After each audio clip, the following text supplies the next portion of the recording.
السلام علیکم ورحمۃ اللہ وبرکاتہ۔ پیارے دوستو، آج ہم تختی نمبر 8 کا ایک نہایت اہم اور دلچسپ سبق پڑھنے جا رہے ہیں، جس کا نام ہے تنوین اور نون ساکن۔ آپ نے اکثر قرآن پڑھتے ہوئے ایک جیسی آواز سنی ہوگی، مگر کیا آپ نے کبھی غور کیا کہ کہیں وہ تنوین ہوتی ہے اور کہیں نون ساکن؟ آج ہم بہت آسان انداز میں سمجھیں گے کہ جس نون پر جزم سکون ہو اسے نون ساکن کہتے ہیں، اور یہ بھی جانیں گے کہ تنوین اور نون ساکن کی آواز کیوں یکساں ہوتی ہے۔ انشاءاللہ اس سبق کے بعد نہ پڑھنے میں دقت رہے گی اور نہ سمجھنے میں۔ آئیے توجہ کے ساتھ سبق شروع کرتے ہیں۔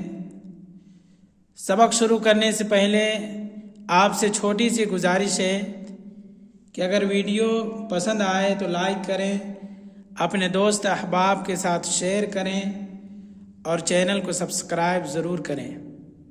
چلیے سبق شروع کرتے ہیں۔ اعوذ باللہ من الشیطان الرجیم، بسم اللہ الرحمن الرحیم۔ تختی نمبر 8، تنوین و نون ساکن۔ جس نون پر جزم سکون ہو اس کو نون ساکن کہتے ہیں۔ تنوین اور نون ساکن کی آواز یکساں ہوتی ہے، جیسے با دو زبر بن برابر ہے با نون زبر بن کے، تا دو زبر تن تا نون زبر تن، تا دو زیر تین تا نون زیر تین، تا دو پیش تن تا نون پیش تن،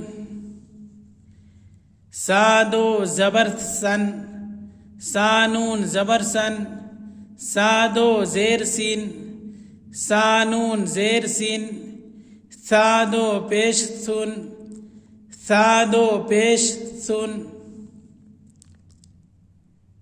جیم دو زبر جن جیم نون زبر جن، جیم دو زیر جن جیم نون زیر جن، جیم دو پیش جن جیم نون پیش جن، دال دو زبردن دال نون زبردن، دال دو زیر دین دال نون زیر دین، دال دو پیش دن دال نون پیش دن۔